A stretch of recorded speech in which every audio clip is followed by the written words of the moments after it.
Hello बच्चों, कैसे हैं आप सब। ये हमारा हिंदी का 5वां अध्याय है, फोर्थ क्लास 5th।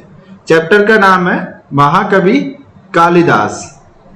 इस अध्याय में दर्शाया गया है कि दृढ़ निश्चय एवं लगन से कार्य करने पर जीवन में हर लक्ष्य को प्राप्त किया जा सकता है। मतलब क्या है, यदि हमने मन में ठान लिया और लगन मतलब कठोर लगन से कार्य करने पर मतलब किसी जीवन में कोई भी लक्ष्य जो भी हमने ठाना है उसको प्राप्त किया जा सकता है। इसका एक उदाहरण दिया गया है यहाँ पे। इसका सबसे ज्वलंत उदाहरण है महाकवि कालिदास। महाकवि कालिदास किस प्रकार मूर्ख से विद्वान बने, इसी का उल्लेख इस अध्याय में किया गया है। ठीक है, चलिए स्टार्ट करते हैं हम इस अध्याय को। ठीक है, आप लोग इस अध्याय को सुनने से पहले आप अपने पास हिंदी की बुक अपने पास रखेंगे। ओके। कालिदास की गणना संस्कृत भाषा के श्रेष्ठतम कवियों में की जाती है। उन्होंने केवल कविताएं ही नहीं लिखी, अपितु कई काव्यों की रचना की। अभिज्ञान संकुलितम उनका सबसे प्रसिद्ध काव्य है। इसी काव्य का अनुवाद संसार की अनेक भाषाओं में हो चुका है। उनकी अन्य प्रसिद्ध रचनाएं हैं मेघदूत और कुमार संभव। कालिदास के विषय में एक कथा बहुत प्रचलित है। यह सत्य अथवा असत्य इसे बताना कठिन है। आज हम इस कथा की चर्चा यहाँ करेंगे। ठीक है।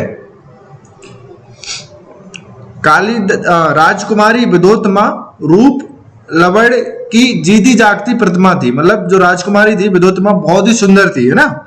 अनुपम सुंदरी होने के साथ साथ वे बड़ी विद्वान भी थी। उनकी प्रतिभा थी कि वे ऐसी युवक के साथ विवाह करेंगी जो उनसे अधिक विद्वान हो या विद्वान हो। राजकुमारी से विवाह करने की अभिलाषा में दूर दूर से अनेक राजकुमार, योग्य व्यक्ति तथा पंडित आए, परंतु इनमें से कोई भी राजकुमार की योग्यता के सामने टिक न सका। सभी लोग राजकुमारी से शास्त्रार्थ में पराजित हो गए। इस प्रकार राजकुमारी की विद्वता की धाक तो जम गई, परंतु कई लोग उससे ईर्ष्या करने लगे। पराजित हुए राजकुमारों और पंडितों ने राजकुमारी से बदला लेने का एक उपाय सोचा। उन्होंने निश्चय किया कि राजकुमारी का विवाह किसी ऐसे व्यक्ति से करा दिया जाए जो मूर्ख हो। ऐसा सोचकर वे लोग मूर्ख की खोज में निकल पड़े। सौभाग्य से उन्हें अधिक दिन तक मूर्ख की खोज नहीं करनी पड़ी। एक दिन उन्होंने देखा कि एक व्यक्ति वृक्ष पर बैठा उसी डाल को काट रहा है जिस पर वह बैठा था। ऐसे व्यक्ति को देखकर उनकी प्रसन्नता का ठिकाना न रहा। वे समझ गए कि इससे बड़ा मूर्ख संसार में और कोई नहीं हो ही नहीं सकता। पूछने पर उस व्यक्ति ने अपना नाम कालिदास बताया। एक पंडित ने पूछा, भाई कालिदास, क्या तुम राजकुमारी विद्योत्तमा के साथ विवाह करोगे? राजकुमारी विद्योत्तमा के साथ कालिदास ने प्रसन्न होकर कहा, अवश्य करूंगा। इसके बाद मुझे पेड़ नहीं काटने पड़ेंगे। दिन भर महल में घूमूंगा, अच्छा अच्छा भोजन करूंगा, अच्छे वस्त्र पहनूंगा। किंतु क्या ऐसा संभव है? कहाँ वह राजकुमारी हो, कहाँ मैं अशिक्षित गांव का गवार। पंडित बोला, इसकी चिंता तुम मत करो, हम तुम्हारा विवाह उसके साथ अवश्य कराएंगे। तुम केवल वह करते जाना जो हम कहेंगे, फिर देखो क्या होता है। अब बोलो, क्या तुम्हें हमारा प्रस्ताव स्वीकार है? शत प्रतिशत स्वीकार है महाराज, कालिदास ने प्रसन्न होकर कहा। कालिदास पेड़ से नीचे उतरा और उन लोगों के साथ चल दिए। पंडितों और राजकुमारों ने कालिदास को घर ले जाकर स्नान कराया, फिर उसे विद्वानों जैसे वस्त्र पहनाए। एक पंडित बोला, अब हम तुम्हें राजकुमारी के पास ले जा रहे हैं।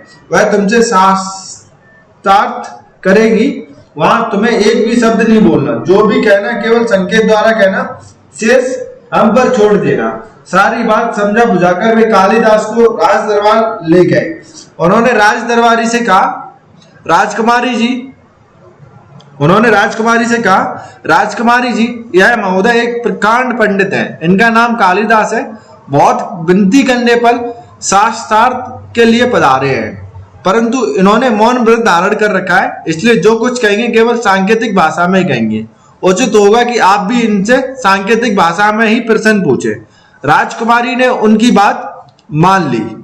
विद्वान के वेश में कालिदास अति सुंदर लग रहा था। उसके प्रतिभाशाली व्यक्तित्व से राजकुमारी प्रभावित हुए बिना रह सकी। शास्त्रार्थ आरंभ हो गया। राजकुमारी ने अपनी एक उंगली उठाई। इसका तात्पर्य था कि ईश्वर एक है, इसका उत्तर अब कालिदास को देना था।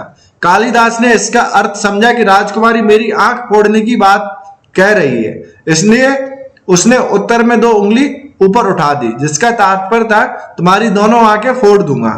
परंतु पंडितों ने राजकुमारी को इसका अर्थ समझाया कि कालिदास कह रहा है कि ऊपर ईश्वर है और नीचे धरती।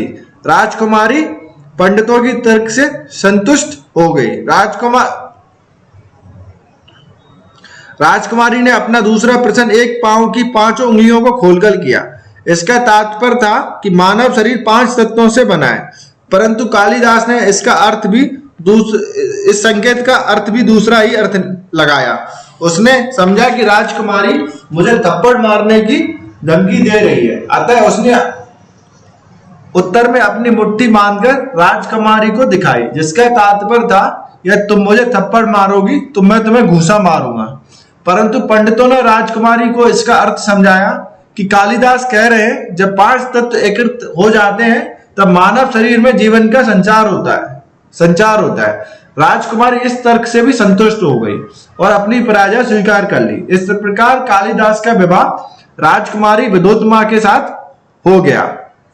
राजकुमारी प्रसन्न थी, उसे अत्यंत विद्वान पति मिला, परंतु मूर्खता आखिर कितने दिन तक छिप सकती थी। कुछ ही दिनों में राजकुमारी को ज्ञात हो गया कि उसका पति तो महामूर्ख है और उसके साथ धोखा हुआ है। उसने जब कालिदास से इस बारे में पूछताछ की तो कालिदास ने उसे सच्चाई बता दी। राजकुमारी क्रोध से आग बबूला हो गई। उसने कालिदास को महल से दुत्कारते हुए कहा, जाओ पहले स्वयं को मेरे योग्य बनाओ, फिर मेरे पास आना। विद्योत्तमा की तिरस्कार भरी बातें कालिदास के हृदय में सूल की तरह चुभ गई। उसे अपनी मूर्खता पर रह रहकर क्रोध आ रहा था। उसने सोचा इस घोर अपमान के बदला मैं विद्वान बनकर ही ले सकता हूं, इसलिए उसने निश्चय किया कि वह विद्वान अवश्य बनेगा। कालिदास ने महल को त्याग दिया और वाराणसी चला गया। काशी उस समय देश में शिक्षा का सबसे बड़ा केंद्र था। वहां उसने विद्वान गुरुओं की सेवा की और अपने विद्या प्राप्त की। 12 वर्ष तक लगातार कठोर परिश्रम करने के बाद यह मूर्ख एक प्रकांड पंडित बन गया। विद्वान बनकर जब वे महल लौटे तो सबसे अधिक प्रसन्नता विद्योत्तमा को हुई। विद्योत्तमा को अपने किए पर पछतावा भी हो रहा था। उसने अपने कठोर शब्दों के लिए कालिदास से क्षमा भी मांगी। कालिदास ने कहा, प्रिय, यदि तुमने कठोर शब्द न कहे होते तो मैं आज भी मूर्ख ही रहता। इसलिए तुम्हारे शब्द मेरे लिए वरदान सिद्ध हुए। यही कालिदास आगे चलकर महाकवि कालिदास के नाम से विख्यात हुए। उज्जैन के महाराजा भोज ने उन्हें अपने नवरत्नों में शामिल कर लिया। अपने कठोर परिश्रम तथा दृढ़ निश्चय से कालिदास ने संसार को दिखा दिया कि मनुष्य के लिए कुछ भी असंभव नहीं है। ओके, अच्छा बच्चों, इसका ना शब्दार्थ मैं आपको बता दूं। जो गणना होती है वो गिनती बोलते हैं। काव्य मतलब ग्रंथ, ठीक है। शास्त्रार्थ मतलब वाद विवाद करना, ठीक है। किसी भी टॉपिक पे वाद विवाद करना। जो राजकुमारी थी विद्योत्तमा, उसको वाद विवाद का बड़ा शौक था ना, इसलिए वो क्या किसी से भी शादी करेगी, पहले उससे वाद विवाद करेगी, या कोई इसको हरा देता तब उससे शादी करती। ओके, इसका मतलब ये था, ठीक है। तो ये हमारा चैप्टर था। कैसा लगा आप लोग कमेंट सेक्शन में जरूर बताएं, ठीक है। और आगे के वीडियोस के अपडेट के लिए चैनल को सब्सक्राइब करें। सो थैंक यू बच्चों।